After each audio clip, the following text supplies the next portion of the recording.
Sur ce dispositif des 180 secondes de l'apprentissage, une trentaine de candidats apprentis se sont manifestés. Un comité de sélection s'est réuni, ont reçu les pitch vidéos des fameux candidats. Ils en ont retenu 10. Ces 10 qui vont faire la finale le 30 avril prochain. On leur a lancé un défi.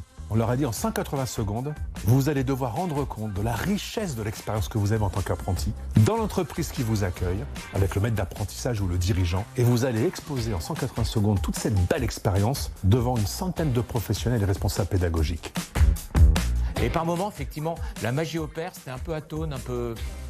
On n'y croit pas trop à cette magie, alors que ce que vous décrivez est tout à fait intéressant. J'adore l'exercice, en fait, c'est vraiment un moyen pour nous de montrer ce qu'on fait en alternance et de mettre en valeur surtout nos entreprises, nos formations et de parler de concret de ce qu'on fait au quotidien, de valoriser toute cette expérience, donc c'est très riche. Et d'avoir rencontré tous les autres participants aussi, c'était une super soirée. On a été tout de suite hyper bienveillants et il n'y a pas eu de gêne particulière, on était tous assez à l'aise en tout cas pour présenter nos projets, notre oral devant les autres, donc très agréable en tout cas. Vous allez donc rendre de la place à la parole, la prendre, la donner, la restituer.